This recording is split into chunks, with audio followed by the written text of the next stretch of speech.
Viewers, welcome. Today we will analyze character of Hamlet, Hamlet by William Shakespeare. And so let's begin it. Hamlet.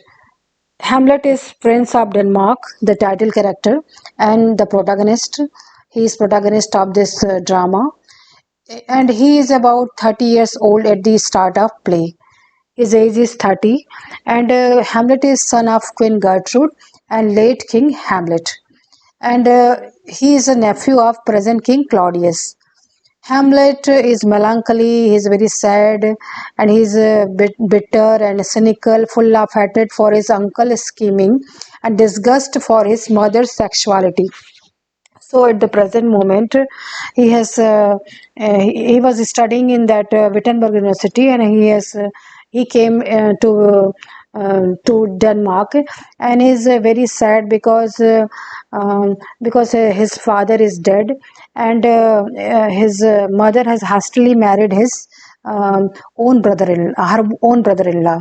So he is sad and he is full of bitterness for that, and he is also full of hatred for his scheming and cunning uncle Claudius. Now he is a reflective and thoughtful young man.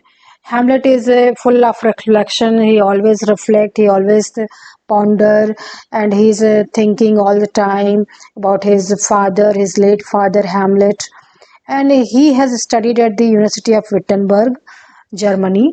Hamlet is often indecisive and hesitant. Often is sorry, Hamlet is not able to take decision at the right time, and he is very hesitant. He always hesitate to do things at the earliest, but at the other time prone to rash and impulsive act. But sometimes he do things which are very rash and very impulsive behavior he presents, like when he heard a sound from the tab behind the tapestry, help, help, and that was sound of Polonius, and he just killed Polonius without thinking a moment. Then Hamlet is a central character of the play, and it starts with him returning from school to mourn the death of his father.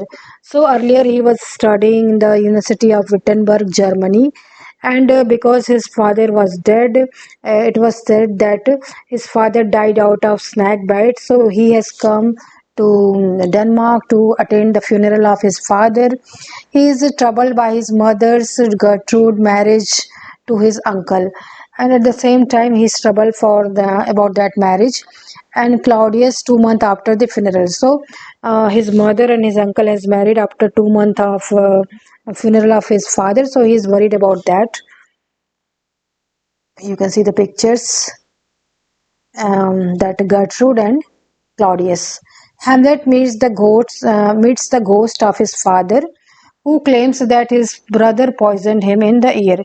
So when he meets his father ghost, he tells that your uncle has poisoned me and he has poured poison in my ears. You can see the picture. Prince Hamlet is thoughtful and observant young man. He is very observant. He is very thinking person, very intelligent person, and university graduate, you can say. After learning that Claudius murdered his father, Hamlet becomes obsessed with death and the idea of revenge. So when he learns that it is a Claudius, his uncle, who is responsible for murder of his beloved father, he is very obsessed with the idea of the murder and death, and he is keen to take revenge from his uncle. This whole play is a revenge tragedy. He is prone to take revenge from his uncle. Now, most of the characters in the tragedies are characterized by their actions, and Hamlet, though, is defined by his inability to act. In the most of the tragedy, what happens? Action is very important. One by one, there is a one action, there is another action. But here, Hamlet is not doing much action. He is thinking much. He is more than thoughtful person than action person. The his hamartia is a procrastination, noble inaction, which is called. He has a problem that he cannot take decision fast, and he put things to the future. The play centers around his internal spiritual journey, and so this whole play is centered around his internal journey, his spiritual journey, and he's all the time talking to himself. He's making soliloquies. And there is total seven soliloquies in this play, and Hamlet character trait and thought process are much more prominent than his act, and his trait and his qualities are very very important, and his action is less in this play. Hamlet is the man of contradictions. Then again, Hamlet is a very conflicting personality. He's full of contradictions, paradoxes.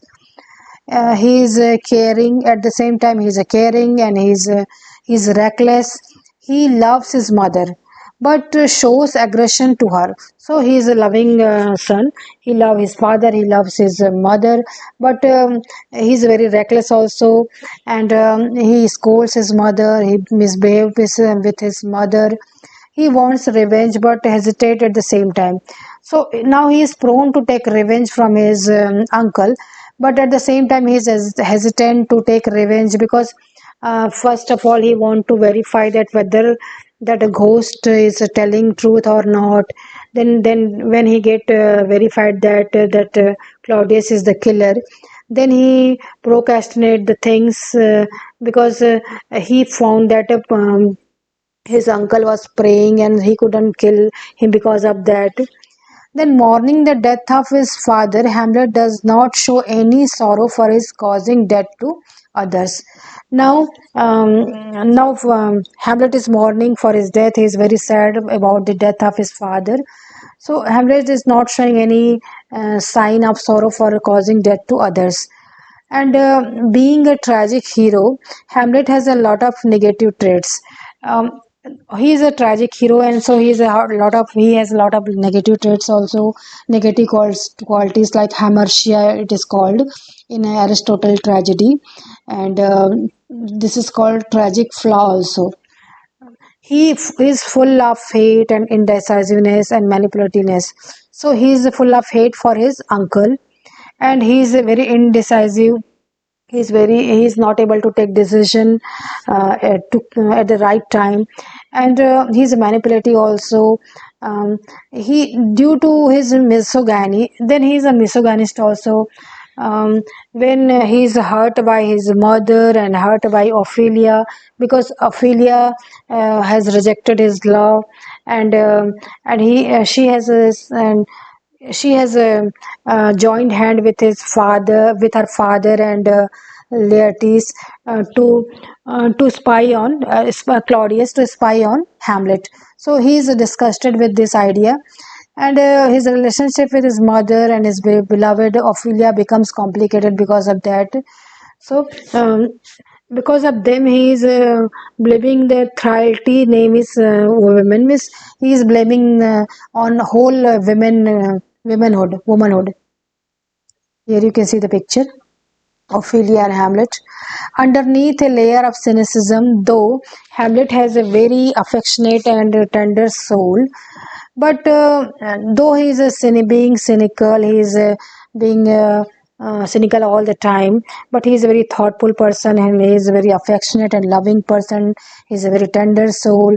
He is full. He loves his father much. He loves his mother also. He loves Ophelia also.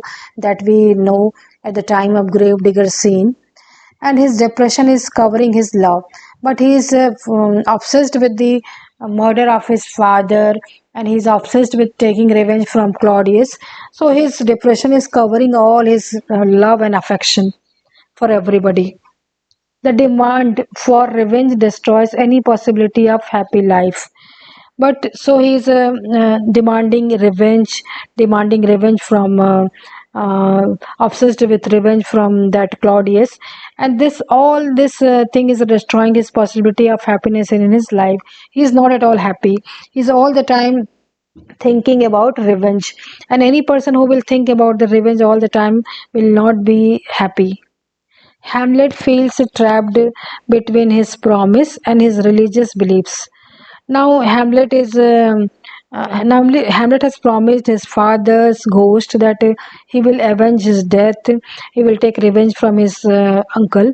But that religious belief, that Christian belief, is coming in that way also, because many critics attributed Hamlet's hesitation to act to the Oedipus complex and his cowardice.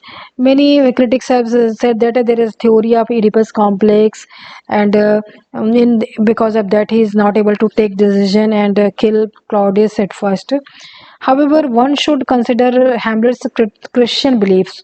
So this is Christian. His belief in Christian beliefs, his Christianity is also coming in the way of taking revenge from Claudius, because according to the Christian belief, revenge is not a good thing. Revenge is immoral. But Elizabethan audience liked taking revenge very much. They liked revenge drama very much. Throughout the play, Hamlet shows a deep preoccupation with the condition of death and his soul. He even says that committing suicide would be easy if he would be pagan. And throughout the drama, he is obsessed with the idea of death, and many times he makes soliloquies, and he want to where he reveals that he want to commit suicide, to be or not to be. He makes a very famous statement, and here many times he tells that it will be easy for him to kill himself if he would have been a pagan and non-believer in God. So the same happens when Hamlet gets an opportunity to kill Claudius while Claudius is praying. So once he got opportunity to kill Claudius when Claudius was praying, and he wanted to kill it, but he couldn't kill him, because according to Christian belief, if somebody is praying, he will go just to heaven, and on the other hand, his father was killed. Hamlet's father was killed. Hamlet the senior was killed when Hamlet the senior was sleeping. So because of that, he became ghost, and he was in burning in hell. So the question of Hamlet is not taking revenge only. He wanted to he wanted to do something by which he can take a proper revenge from Claudius. Means he wanted to send him to hell, not to heaven at all. So at the time he didn't kill his enemy Claudius while he was praying. Therefore, this conflict is a paradox between heroic traditions he grew in and Christian faith. So, according to heroic traditions, he could kill it, but according to Christian belief, he couldn't kill him because he wanted to send him to hell. Then we will discuss about some quotes of Hamlet. Frailty, thy name is woman. This quote appeared in Act 1, Scene 2. Then to be or not to be, a very famous soliloquy of Hamlet. To be or not to be, that is the question whether it is nobler in mind to suffer the sling and arrows of outrageous fortune, or to take arms against and sea of troubles, and by opposing and them. Then in this is in Act 3, Scene 1. Then God had given you face and you make yourself another. Act 3, Scene 1. So these are the famous quotations. And if you will put you these quotations in your answer of character sketch of Hamlet, your answer will be more attractive. So whenever you are answering some questions, you must put quotations from original drama. So, thank you so much for listening to me patiently. Thank you.